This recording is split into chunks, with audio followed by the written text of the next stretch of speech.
Aseity, from Latin a from and se self, plus ity, is the property by which a being exists in and of itself, from itself, or exists as so and such of and from itself.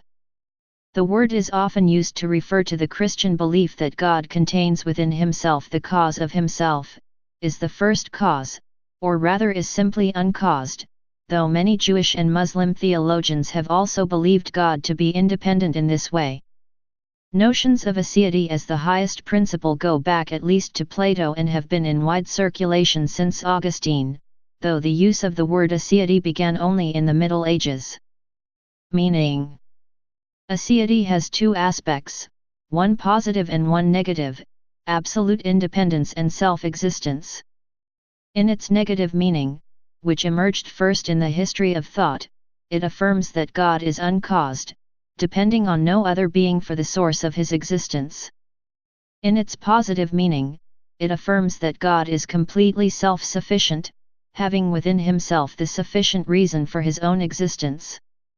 The first concept derives from the God of philosophers, while the second one derives from the living God of Revelation, I am who I am, Exodus 3:14. As a part of this belief, God is said to be incapable of changing. See Hebrews 13:8, changing implies development. Since God was and is to be the absolute perfection, there is no further need to change. He is alpha tau omicron upsilon sigma alpha, unchanged. Gregory of Nyssa, Actus Purus, and Ipsum esse subsistens, Thomas Aquinas. Many, St. Thomas, for instance, have also thought that aseity implies divine simplicity, that God has no parts of any kind, whether spatial, temporal, or abstract, since complexes depend on their individual parts, with none of which they are identical.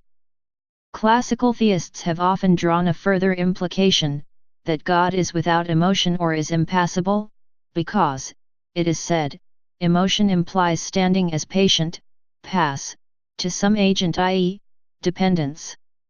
This is so because, although God has created everything, he is not in dependence on his creation. Philosophical considerations. Whether or not this being should be described as God turns on whether the label creator is a rigid designator of God. Given that most theists understand all that is not God to be brought about by God, and that many, for example, Saint Aquinas, argue from the non-aseity of the universe to the existence of God, this problem is somewhat theoretical. There is also a possible threat to divine aseity by the existence of abstract objects, a threat that philosopher William Lane Craig attempts to provide reconciliations for in his book, God Over All. John 1:3 states that all things came into being through him, and without him not one thing came into being.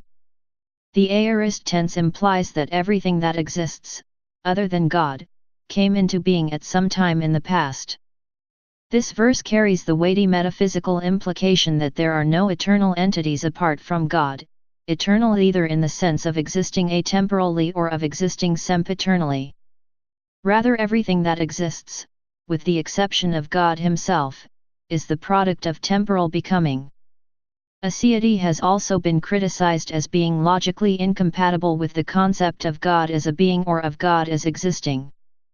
Furthermore, it can be argued that for the notion of aseity not to be logically circular or inconsistent, the supposed entity to which it applies would have to be identified with its properties, instead of instantiating, exemplifying or having its properties, and would therefore be a non-sentient force or potential of indeterminate vitality, see monad.